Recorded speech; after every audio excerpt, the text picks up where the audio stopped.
Hi, I'm Jane Miller, and this is Coffee Talk.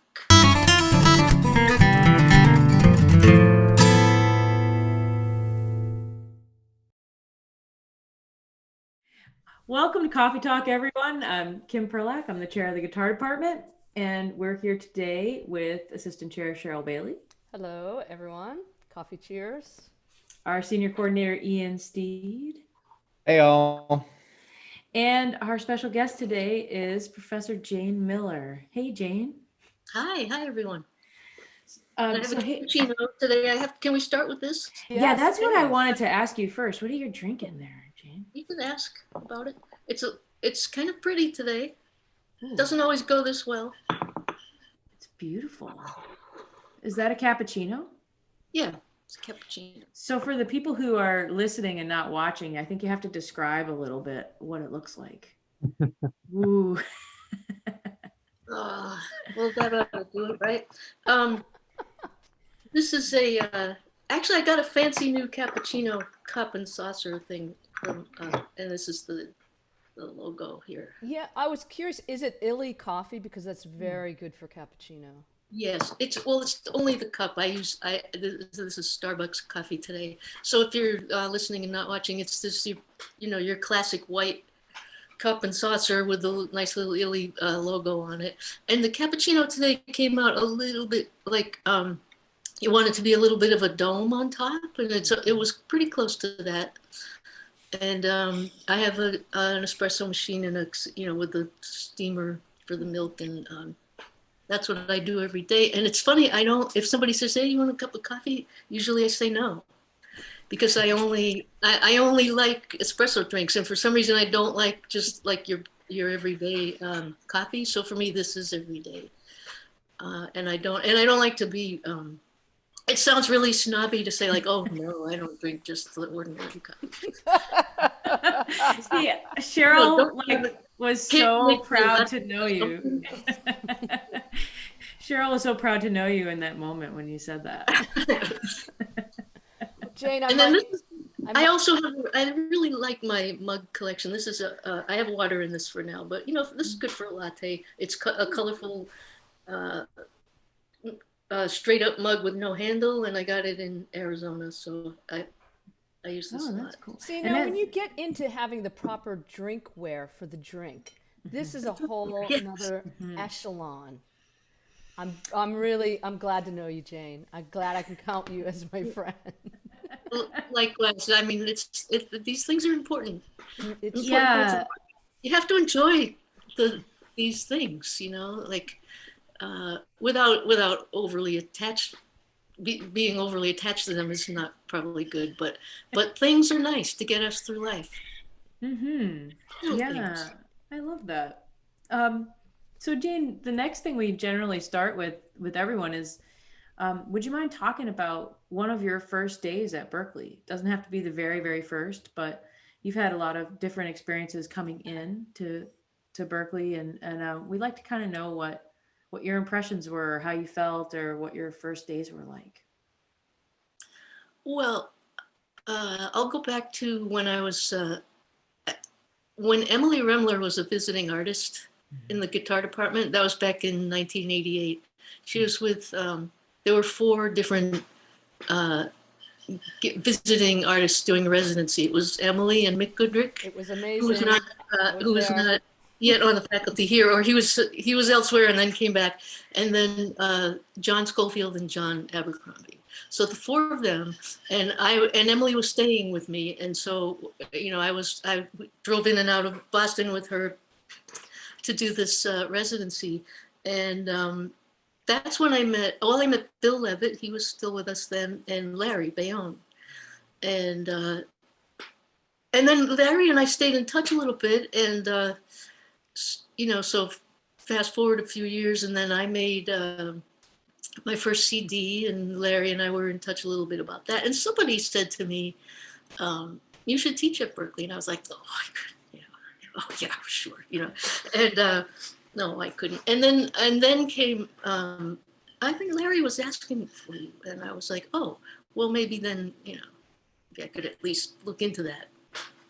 And so now I've been teaching at Berklee since since 1994. And I don't know where that all went, where all the time went. But I remember the day that I went in to meet with Larry and Rick Peckham. And, you know, I got shown all around and met with other people and you know, made a day of it, right? It came to the end. There was like the coda. I could sense like here we are at the coda, and Rick said, "Well, I just want to show Jane around a little more." Larry was kind of like, "What are you doing now?" You know, and it was this extended, you know, encore thing. And Rick said, I just want to show Jane around. So we walked around the neighborhood, and he showed me the what was it? At the time the technology lab for faculty. I can't think of the initials for it now. I used to go there a lot too. You know what I mean. Yeah, like the CTMI. The CTMI, thank you, yeah. And everywhere we went, we were walking across the streets and down these hallways, and everybody's like, "Hey Rick, hi Rick, hi Rick, hey Rick, hi Rick." And I was like, "Wow, this is Rick. He knows everybody in this place." And it just felt good. Like, yeah, I just felt kind of immediately comfortable, you know, and just felt like a good place to be. Oh, that's great. That's great. Everyone that we talk to has kind of a story like that, right? It's fun. I mean, Rick and Larry were here for so long, and everyone seems to have that story where there's this idea about teaching at Berklee, and then you think, I don't know about that, and then Larry finds you and just says, "Yeah, I think you can do this." You know, did he? Yeah, it's really interesting. I was encouraged to do what I do rather than try to fit what they wanted to ask me to do. You know, I was encouraged to play up the fingerstyle aspect of things and, you know, have my own sort of studio approach. So one thing I think is really interesting about that is that you came in to do what you do, and then you've been here at Berklee for a long time. So do you have a sense in your mind of how being in the environment of the guitar department also helped you develop and maybe change what you do in different ways? That's really a great question. And sure, yeah, being around so many people on the faculty and students, sure, I think we all rub off on each other a little, right? Mm-hmm. And also, you know, like other departments too, like composition and arranging and, you know, songwriting and even now a little more in the production. I learned from everybody. But in terms of guitar playing, yeah, I've just seen people, you know, there's nowhere else that I can think of where you're just so surrounded with serious practicers and performers all the time, you know, just really like shedding and always, you know, always with the guitar. And yeah, that's catchy. That's catchy. It's like a, you know, it's a good thing to be around. Of course, there's everybody influences everybody else, you know. And then the trick is to balance that with, here's what I do, because it's dangerous when you start to think like, oh no, I don't do that. Uh-oh, you know, it's like that can be a problem. And, you know, I've told Joe Stump this many times. I want, you know, what he does for Christmas, you know. I mean, I have metal envy. I told him, like, it's really, it's such a funny thing to ask somebody like, well, how do you do that? You know, because like, I have a class in 2 minutes, but can you just tell me how you do it? And you know, people like students on the way out the door, like, okay, yeah, see you next week. Oh, but how do you improvise? You know what I mean? It's like all these big questions. But yeah, I really would love to just be able to magically do things like that. And I have to just come back to myself and say, oh, but that's not my thing, you know.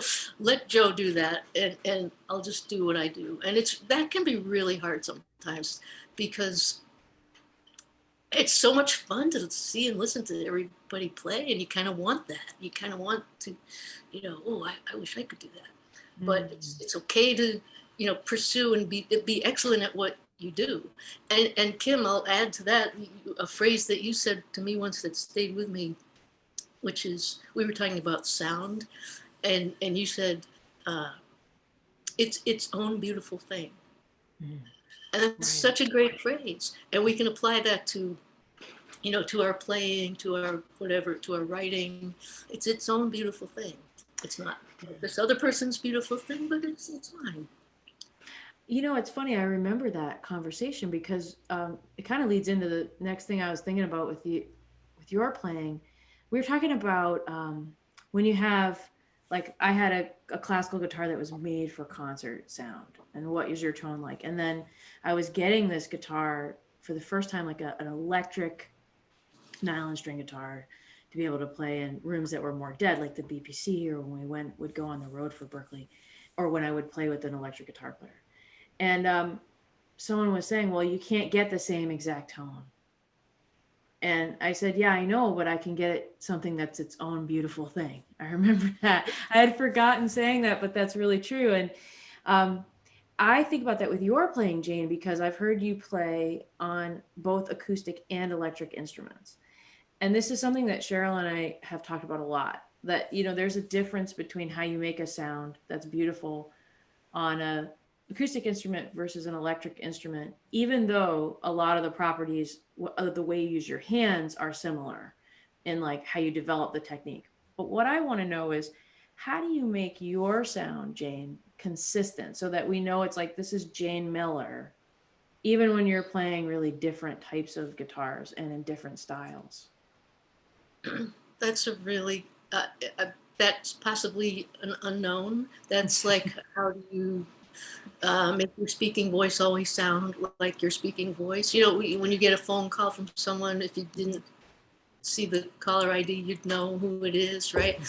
I think, and I've had, you know, a funny conversation with Charles Chapman. I don't think any of you maybe got a chance to meet him. Cheryl, maybe you remember Charlie. And he, you know, would collect guitars, right? And we'd talk about guitars. He would talk your ear off, and it was always fun. You know, I love Charlie. And he said he would get a new guitar and then tweak it and tweak it and tweak it until it sounded like all his other guitars. And so we do that, you know, it's human nature, I guess. But I think for me anyway, I've never been much of a gearhead until a little more recently. I've gotten into, you know, the nuances of some gear. But I think for me, it's more about what I play rather than the like tone considerations or gadgetry.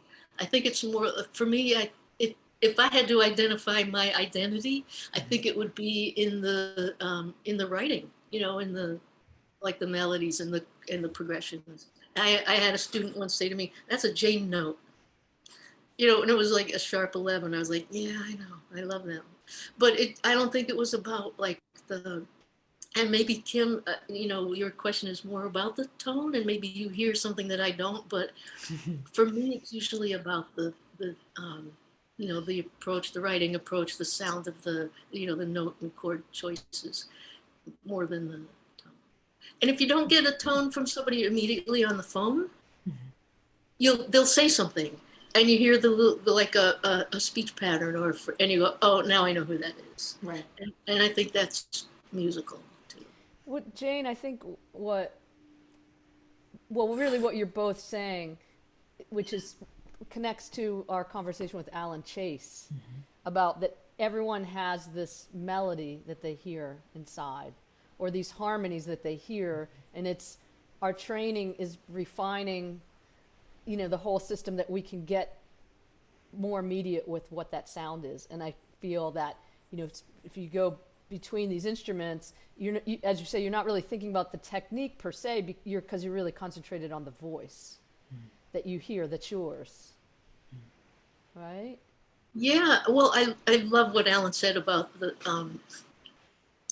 when you write a melody or play something, you're expressing to people what you hear, what your mind's ear is feeding you this information, and then you're just showing everybody what that is. And it was so well put. I was like, yes, that's, I wish I had thought of that. It was so well put. So yeah, I think there's sense to that, and it's yeah, I don't know how to put it any better. Yeah, you're right, Cheryl. Ian, what's on your mind with this? Yeah, I kind of like the metaphor you said about like your speaking voice, and this conversation. It seems like there's two aspects of like your musical identity, and there's these things that we work on, and it might be vocabulary, it might be the things that we're trying to say, and then there's almost the things that we're saying that we don't realize, right? That like, I don't know, if I tried to like, transcribe a solo and I'm trying really, really hard to sound like Brian Sutton, and I want to like put my hand exactly where he might do that. And I play it and I record it and I think, yeah, I'm like right on. But then I listen back, I'm like, actually, that sounds more like me. Like I can't help but hear my own sound, regardless almost of what I want to say. And it's almost like accepting that like a speaking voice. Yeah, I think that's a good thing then, like, oh, good, I sound like myself. I mean, I understand the learning process of transcribing and trying to really access somebody else's tone, like imitate, how to figure out how they did that. I understand that as a learning tool, but I don't think it's really anything to be in hot pursuit of if you already have your own sound. Aside from what I said about wanting to be Joe Stump, I don't really want to, you know what I mean? Like, I really want to be myself. And I think that's, sometimes that's the easiest thing in the world. And other times it's really hard to remember and stay focused on that. But it's cool, Ian, that you're hearing yourself, and yeah, no matter how hard we try, that's who we're gonna be. Go ahead. I was gonna say, just thinking about writing, and composing. Did you always do that, or did you start doing that later on, or have you always just been naturally writing, or then later on you said maybe I should write some of my own tunes, or how was your process with that? I was just telling this to somebody else recently. I don't ever remember a time when I wasn't writing. I was like 3. Making up things on ukulele. I don't remember not writing music. And I've always kind of, I mean, let's not tell other people this, but I think I'm a better writer than player. I've always kind of thought that, and so writing just comes easily to me as if like, that's, everybody must do that. I just have never not done that.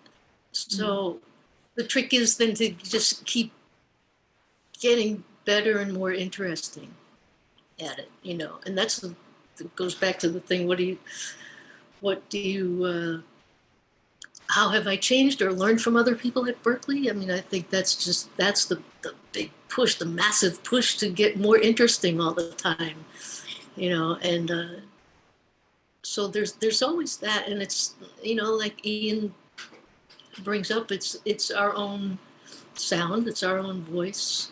And we can still do that while making it more interesting.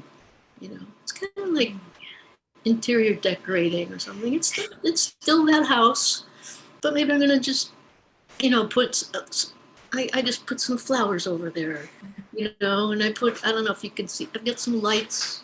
I put the lights on. Oh, yeah. It's just those little things that don't change maybe the structure so much as the just the little ornaments, you know what I mean? A little more interesting approaches, things like that. Both your answer to Ian's question and to Cheryl's made me think of another conversation we had recently with David Tronzo, where he was saying that he wants the students to think that your favorite guitar player should be you. Not from an egocentric standpoint, but really in the way that you really beautifully laid out. Like, you have to learn who you are and what you care about, and then work on that. You know, if you're interested in what you're doing and you're aware of what your strengths are and what you love, then you just keep going and you build your playing and you build your writing if you're meant to be a writer. And I think we hear a lot of students sometimes come in and say, well, they feel insecure about their playing because they are writing and they're producing, and they say, well, maybe I don't need to work on my playing because who cares? I'm just going to be a writer, or I'm just going to be a producer. And what we're trying to advise them to do is sort of what you were talking about, like just to kind of get to know yourself as a musician and develop as a whole musician. And as a accomplished writer and producer, what do you say to students who feel that way, who maybe are afraid to develop their playing because it's not their strength? Well, first of all, just, I mean, within the context of Berklee, I'll point out that, you know, this is your principal instrument. Mm-hmm. Yeah. You know, this is something to take seriously. No one's going to play our own music as well as we do in some ways. You know, the way our mind's ear is feeding us this music, we understand it better than anybody else, and so it's worth it to really get good at playing it. And what else can we do with it? You know, we don't all have to improvise. In fact, something I just like, you know, 5 minutes ago realized, or just maybe within the past month or so, realizing that not every song I write has to be this blowing tune. Some of them are, and some of them are great with the quartet and with the jazz group and like that. But some of them are just these little short things that are little compositional statements, you know, little production things to go in a production library. You know, they don't have to all be these you know, virtuoso playing experiences. So there's that, you know, we will always have that and accept that, you know, but some of them you do want to explore as a player, you know, and I think if you want to work with other people, play on other people's tracks, for example, or play on your own and be able to, you know, layer the things you want to layer, especially these days. We have to do a lot of these things for ourselves. You can't always just assume that someone else is going to come along and play it the way you want it. And why not be a good player and do your best and put it, you know, let it see the light of day in your own voice. I think there's value in that. Someone else might do it. You know, I mean, look at what some of the historically pop songwriters like Carole King, for example. Oh yeah. Right, and you know, other people do her songs and do them beautifully, but she has her own unique sound and her own voice, and you know, so that's her own beautiful thing, right? So that, you know, sure, let other people do their own versions, but still, I think there is value in developing your playing, and it doesn't mean you're going to be Joe Pass. It just means you're going to do your own thing. By the way, I was in Starbucks recently grabbing really quickly a mobile order to go. And I heard Let It Snow on the whatever they were playing. And I was trying to, the guitar solo was absolutely burning. I was like, oh my God, who is this playing? And then I realized, I think it might have been Joe Pass. I have to go look that up. But I think he did like a just absolutely smoking version of Let It Snow. And the solo was, I was like, maybe it's, I thought maybe it might have been George Benson because of something, but now I have to find out now and listen to I think he did Let It Snow. Do you know, anybody else know? I don't know. This is worth investigating though. Yeah, worth investigating. I don't know why I went on that tangent, but I guess I was thinking about like just playing all these different versions of songs and, you know, yeah, be a good player. I don't know. I know not everybody wants to be, and so sometimes there's no convincing someone like, you know, they have it all figured out what they want to do, and there's no convincing them otherwise, you know. But I don't know. I like to think that, you know, someone has something to say through their. Yeah, I think so. I mean, sometimes I feel like it reminds you, these moments with the students who feel that way remind you how hard it is to kind of own that, to own who you are and really think about it and really build on it and get to know yourself in that way. It's not easy. It's not easy. I really respect it. You know, whether it's someone's challenge or their strength, I really respect it when people can learn about who they are. Yeah. Yep. Cheryl, what's on your mind? Well, I was thinking you mentioned that concert with Emily Remler, and I was there as a student. And at the time, there was myself and my buddy Evelyn were the only female students in the guitar department at the time. And I remember, and then it's just funny that somehow you were involved in that, and I didn't know you were on the other side of the, you know, backstage or whatever. Wow. And I remember, it's on YouTube. It's kind of a grainy thing of that. And I was so happy to see that because I remember, well, everybody was into Schofield, right? All the guys were like, Schofield. And then somebody goes, who's that girl? And I was like, just wait. And just, she played so great on, like, she was on fire. I met her right before that. I took a lesson with her one time in Pittsburgh. And she was so on fire. And me and my buddy Evelyn were like, and I still see that video, and she's still, over time, it still stands as a great performance. But so anyway, that was really cool to hear that you were a part of that in an interesting way. But also, one time you told me a funny story about your friendship with Emily, and it involved watching I Love Lucy and talking about the jazz melodic minor scale. Oh, right. Well, yeah.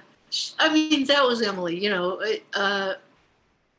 Emily loved to play the guitar, I think more, even to this day, more than anyone I've ever known.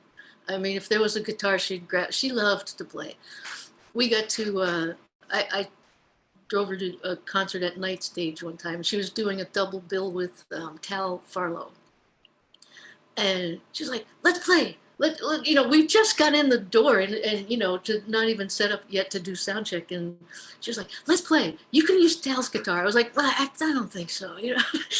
But anyway, she was hysterically funny. And so, yeah, we would watch I Love Lucy, and she'd say, all right, that character there, he was Lumpy Rutherford's father and Leave It to Beaver. You know, I mean, we would just like, you know, laugh a lot, and but then also play, because you know that's what we did, and she loved to play. She was happy with the guitar in her hands, that's for sure.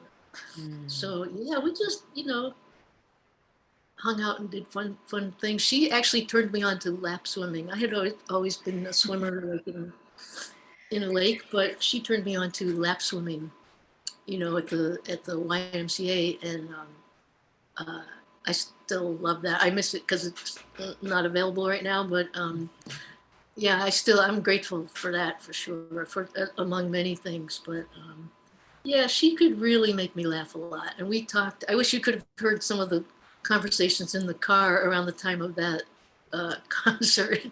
But I agree with you. He was, you know, somebody would take a solo, burning solo. And what I told her was like, when it was your turn to solo, you were like, all right, now I'm going to tell you how it is. That's exactly what happened. And go find the video on YouTube. That's exactly what happened. Thank you. It was right. It was like, blah, blah, blah, blah, blah, blah, blah. And then Emily was like, all right, here's the thing. Right. And she just got right to it, and it was equally burning and incredible, but I don't know, there was I do remember that, and telling her that there was such like there was a substance to it, you know. Yeah, she was particularly on fire during that phase. She was, because like I said, I had an opportunity, I took a lesson with her. So I was my first year at Berklee, and I went home for break. She was in Pittsburgh, and my friend called me and said, you got to call Ems. Here's her number, go take a lesson. She was so generous and kind to me and encouraging. We hung out all day. Like, it wasn't like, oh, lesson's over, kid, go. She was like, oh, let's play. And we hung out and just played all afternoon. Yeah. Um, Yeah. and I just remember, and we spent a lot of time together, and she was so encouraging. She said, "Don't give up." She said, "People are going to say a lot of things about you, but it doesn't matter. You just keep playing." And she taught me everything she taught me. I use all the time. But I remember she was particularly on fire. And then, I found out she was coming to Berklee, and we were just so excited. And it lived up to the legend, I have to say. I gotta say, there was one time in the guitar office when I was a work study student, we all in the office discovered this video of Emily and Mick and John Abercrombie, and we were all huddled around the computer right there, and we're like, holy crap, we didn't even know this concert existed or ever happened, and we found it on YouTube. We're all huddled around the office, and then Cheryl, you walk in, you're gonna come make some copies. You just look over and go, oh yeah, Emily smoked all those guys. Yep. Oh, I love it.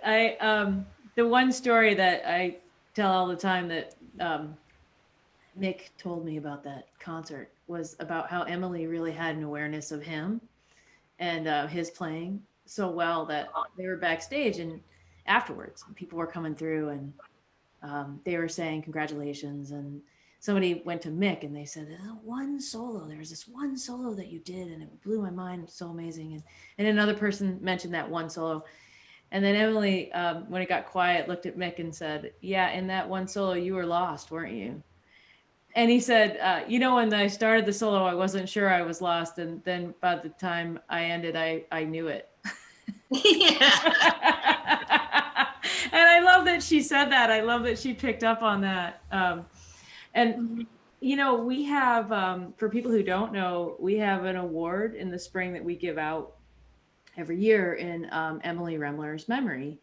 And Jane, you usually are part of that ceremony in the past couple of years, and maybe you could speak a little bit about what that means, what type of person we feel like when we award that award, what are we honoring, because I think that not only was Emily an incredible player, but obviously a very strong person, and a person who knew who she was in the guitar community. Yeah. Knew who she was in a very humble sort of way. It's not to say she had no self-doubt, because she had self-doubt, but it didn't stop her. I mean, it was sort of she loved learning and getting better all the time. She did, and just when you think she can't get better, she did. But yeah, she. As I said, all the things we've said about her already, she was really joyful. She had such joy in her playing. And so I love seeing students be recognized for that, and I think that's a really great way to honor Emily and to recognize the students for that kind of passion, and, pursuit of excellence, and, just really loving playing jazz. It might not even have to be jazz. I mean, that's what Emily did, but just that sort of growth and encouragement, as Cheryl said, generous, playing well with others. She did all of that. I remember walking down the street with Emily and Mick it must have been around that time, and we were walking down Boylston Street, and Emily was talking about her new recording. She was working with Buster Williams, Hank Jones, and Marvin Smitty Smith. And Mick said, oh, too bad you couldn't get any good players. Well, that was Mick. That was Mick's humor. But yeah, Emily could fit in with the best of them like that, and still be humble, and still question everything and want to get better, and just have a lot of fun, have a good time doing it. So I love to see that reflected, in the students that are awarded. That I love to see some of those same characteristics. So at that time, even when Emily was at the top of, being respected by other jazz musicians and listeners and students, it was also pretty rare for a woman to be in that environment, right? And I think, Cheryl, you alluded to that when you said that you and Evelyn were the only two performance majors in guitar at Berklee in that time. And Jane, when you came into the Berklee faculty in 1994, there weren't very many women yet on the faculty. And so how did both of you sort of handle that same experience in that time frame, like of being different and having to handle that? How did you deal with that, Jane?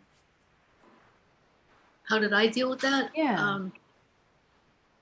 Well, I do, I think I took some cues from Emily on that, actually. I already felt that we already felt the same, really, about it, which is just do your thing and be good at that. Right. And, it's sort of, it almost sounds like, yeah, just ignore that. And in some ways like, well, yeah, just ignore that. But it also, I've come to realize that it is important to not necessarily ignore that. You know what I mean? Like, Right. Don't make it an issue. Like, don't make it your only thing. Like, here I'm here to be a professional role model. You know what I mean? There's no such thing. You just Right. you either are or you are not. So you do your work, and you do your work, and you let people see you do your work. And that's all we can do. Now, as time goes on, I realize and respect more that, yes, we do have to talk about that, but for a long time, I didn't see the need to, and Emily never saw the need to, just do what you do. And then in the doing, people see and get it and take it in, like, oh, okay. But more recently, it does seem like it needs to be discussed a little more, like what we're doing. But it's, I don't know. It's not because we should feel like we have to explain ourselves. Right. It's just that, it shouldn't be anything unusual. Right. Cheryl, what do you think? Wow. Well, I mean, I always felt when I came in on faculty, I always felt welcomed. There wasn't an issue that I saw. But I mean, I totally agree with everything that Jane said. I mean, and really that's what Emily was saying to me also. It's kind of like you need a thick skin to a certain degree. You do your best, and that's all you can really concentrate. As far as I'm concerned, I mean, and I've had obviously, many times interviewers that wanted to just talk about that, and then I'll get to the end of the interview and they go, "Oh, I forgot to ask you about that." I'm like, "Yeah, good. We're done." You got a lot of info because there's only one list. That's what I always saw. There's only one list. You can play or you can't. So my goal is to be on that list, not like the best female guitarist, the best. Because if you just put on music and listen to it, do you know what the gender or the race or any of the, of the person playing? It either sounds great to you and it moves you or it doesn't. So all that other stuff is sort of noise that goes around the outside, like marketing or I don't know how to process this. But I'm not having that problem. I know what I mean? Like, I know what I'm here to play the guitar, and that's my challenge every day. So you deal with that noise out there, and I'm just going to keep doing. So, I think, but I agree, Jane, too. It was something I never, ever wanted to address. And now as I'm older, I feel it is important to address it. And I'm glad that we're all here. Obviously, as we said, actually, Ian said that when we were talking with Robin Stone, it not only benefits the young women, and older women, but it also benefits men to be able to work with women as equals, or they are leaders, or they're your side person. So all of that is good. It breaks through all that noise that to me is just noise. Yeah, I mean, I think one step further is anyone who feels that they're different, whether it's stylistically or in some other personal way that you can't change about yourself. I think the more different voices we hear that and we respect, that because they're great musicians and because they're on the first list, no matter what they play or who they are, I think that helps everybody get heard and seen. Yeah. Yeah, and Ian mentioned when we were talking about everyone having their own voice, Mhm. it comes through. So maybe, I don't know, Cheryl and Kim can chime in on this, but Ian, I'm thinking, like, when you hear somebody play, do we think like, oh, this person's really sensitive, or this person is kind of almost a bullyish vibe to, like, that's the range, right? And does that come out in the playing? And then, considering that, do women have a different sort of a voice than men on the instrument? I don't know. I think some do, some don't. I think that's like humans have their own voice on the instrument. I don't think uh, it's all about like, well, yeah, women are going to sound like that. Mhm. Maybe we do bring our own sensitivity to it, and that's not such a bad thing. But I think that there are sensitive men, and this is why I wanted to pick on Ian for a minute to see, like, do you think that there are men that have this sort of sensitivity to bring to their music and playing, and others are more like, got the macho thing going on? Yeah, I think that they're probably I think it's a lot more abstract than that, right? Like, like I said, I really loved the way that you said it's like something about like the way you speak, because there's like these nuances in the way somebody might phrase something that's like the way you would hear somebody say a sentence, right?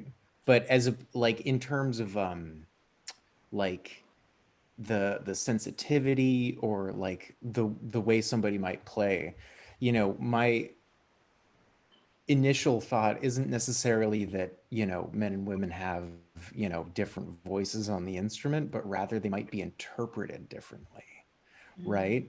That like if a man is playing the guitar and he like leaves space and it's like sensitive, somebody might interpret it like, if there's like some internalized sort of misogyny or like conceptions, they might think, wow, that's like really smart playing or something, right? So in a way, it's almost like, are the voices different, or is it like the way that we're trying to justify it into like these cultural conceptions of how men and women are different? That might be I don't know.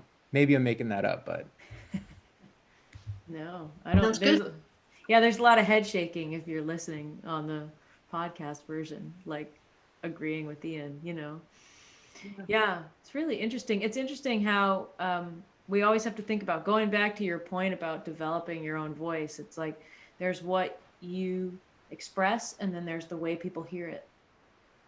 And that's Well, yeah, and this is reminding me of this is potentially a dark place to go, but it's not. If this is actually a happy story, but I remember one time getting a phone call from my father, and he had been going through cancer treatments, and so it was the first time I heard his sort of new temporary sounding voice, and he's because his throat had gotten raspy, so. I said, hello. And he said, hello yourself. and I said, and that was like a dad thing, like he would always say like, hi dad, hi yourself. He would just say something like that back. So in that raspy, hello yourself, I was like, yeah, well, hi dad. It was because it was his personality and his thing that he would say, but it was like, he was doing it with distortion rather than like a clean sound, but it still sounded like him. Yeah, that makes a Well, lot of sense. that's the thing, is that it's so complex. I mean, it's like thinking about yourself. Are you, well, yeah, we have blood cells and skin cells and bone cells, and we need all of them, but we're not any of one of those things, that make the whole. And that's finding your voice, right? Your voice encompasses so many bigger things than I can play fast, or I can do, you know. And you know, I think writing is in the same way. You express a bigger picture, and it's not any of these, all these little bits are part of it, but it's not the whole thing. You know, Cheryl, that reminds me of this idea that, like Jane, you've had this really long career, and at different times you toured more, you wrote more, you recorded more, you played more acoustic guitar, more electric guitar. And I've heard different people over the years say, you know, honestly, I came off this one phase of my career and I just didn't feel like myself anymore. Like I had to learn again who I was when my professional life changed in music. And I'm wondering what your experience has been like that with that kind of thing over the years. And if looking back, you see something consistent where you look back and you say, well, actually, you know, that was different kind of phase of my life, but there are things about my guitar playing and my musicianship and my writing that stayed consistent the whole time. What's that like for you? Well, you know, part of me looks back and thinks, I think it's a good thing I got better. You know, I mean, I can look back. It depends on how far I look back, right? Right. But, you know, I guess, you know, I'm accepting now more and more. I can speak best, I think, about where I am now, which is, you know, I have this piano in the middle of my house. And, you know, I'm a guitar player, but since I was a little kid, played piano. We always had one in the house. And I am having so much fun having a piano in the house. You can't miss it. You walk, you know, it's huge. And I walk by it all the time and I play. It's like a magnet. And I'm not like, I don't have piano chops. That's why I you know, ask Tim Ray to play parts with me, you know, but I sit down and write music at it, and it's just so much fun, and so it's intense at the same time, and it's fun. And even though I think some of the best melodies that I write are from when I'm not near an instrument at all. That has just, I am coming back to this question, that has been the consistent thing for me. Hearing music and paying attention to it, you know. If I pay attention to it, then it's going to be worth writing down. And just see what happens with it later, you know. So write down a 2-bar, 4-bar phrase. And if I'm not near any, I'll have like paper, you know, write down like A, C sharp, D, whatever, you know, until I can get to something else, and then develop it. So that's been the consistent thing, like hearing something in my mind's ear, or sitting down and developing something that way, or at the guitar, of course. But they're all different methods. But when I can then take some time and work with it and develop it, like here's this little melody, I'll have like 4 bars across the top of a page of a melody that came to me, and then the whole rest of the page is reharmonizing it like 12 times. Like maybe I'll put these chords, maybe this is nice, try this. So I'm just now paying attention to those kind of things, you know. And that's been the consistent thing for me. Developing on an instrument, developing on guitar means, okay, now learn how to play that. Mm-hmm. And what do you want to do with it? How are you gonna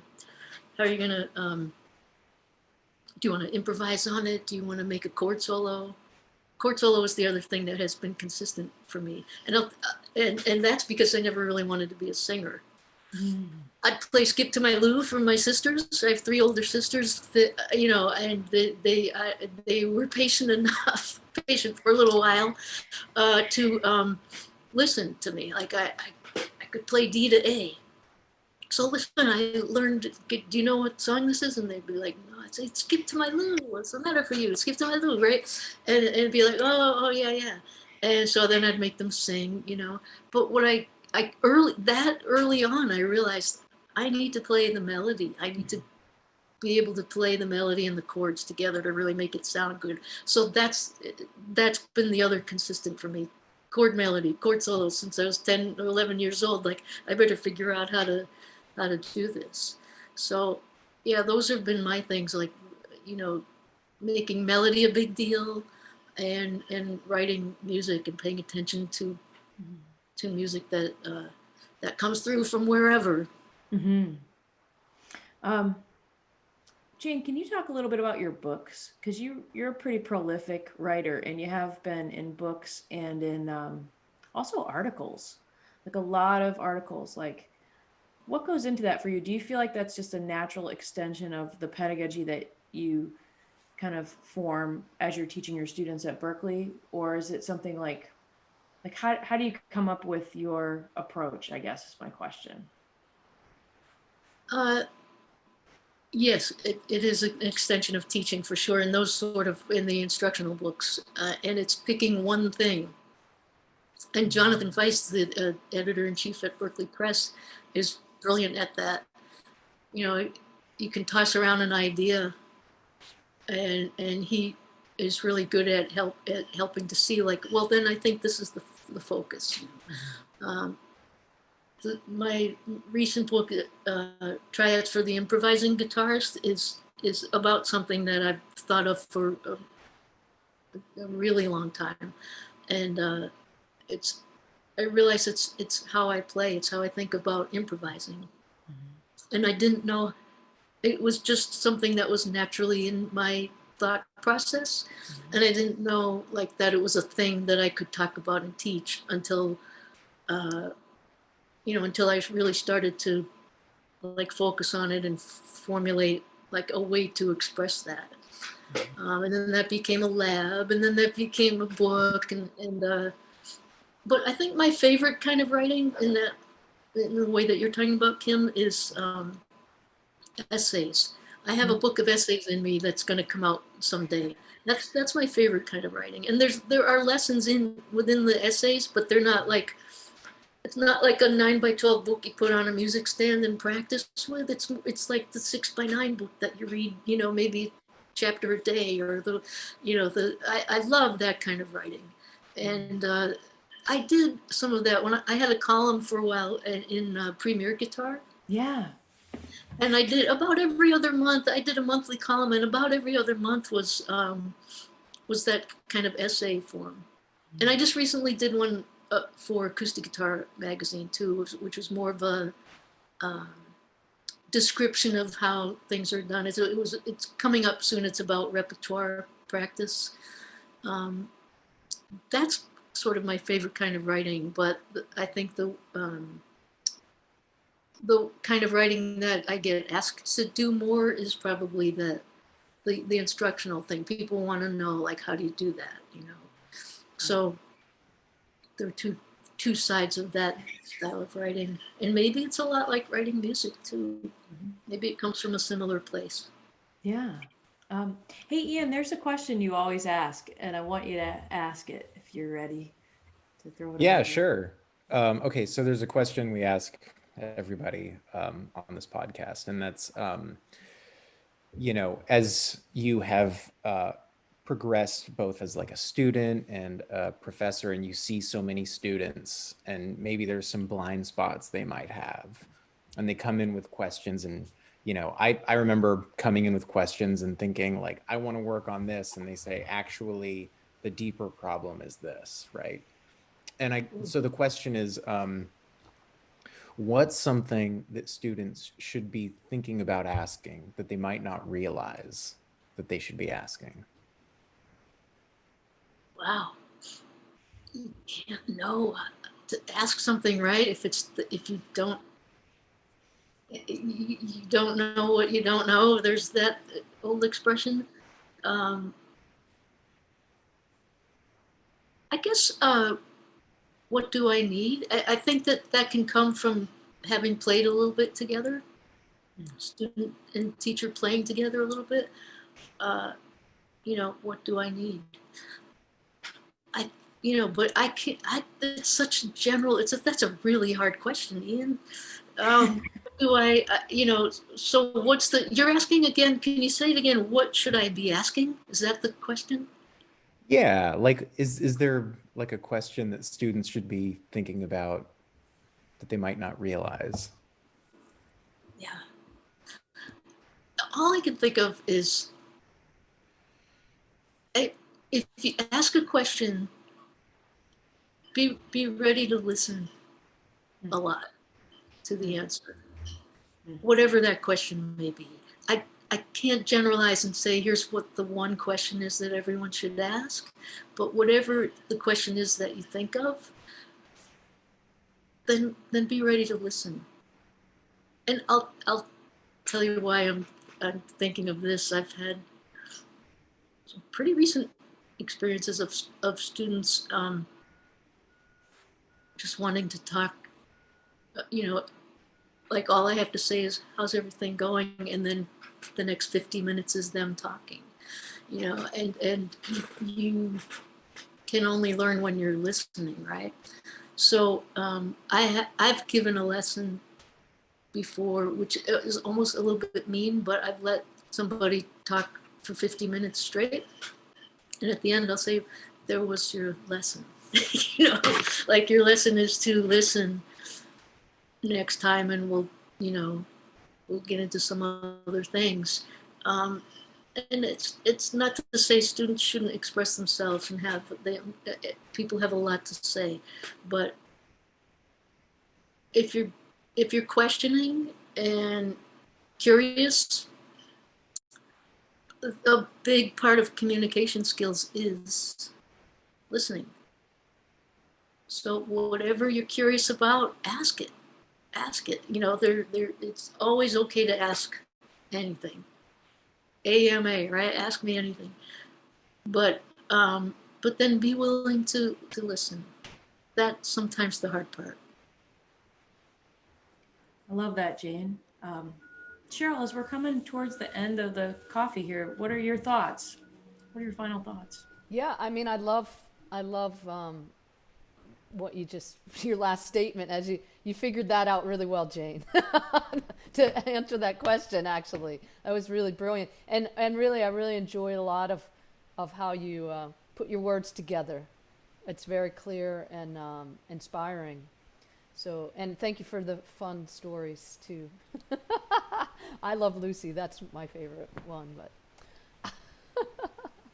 Yeah. Great moments. Yeah. I love that too. Jane, do you have any final advice for people listening, or advice for Cheryl and Ian and I as we're kind of looking to the next semester and the new year? Like, from your perspective, what do you think we could be thinking about? The three of you are so good at what you do, and so I don't have advice for you. I mean, I think going forward, just what we were just talking about, listening to each other, and you're all already good at that. I think just keeping the communication going, and being curious. How are the students doing? What do you need? What do they need? Keeping our ears open, and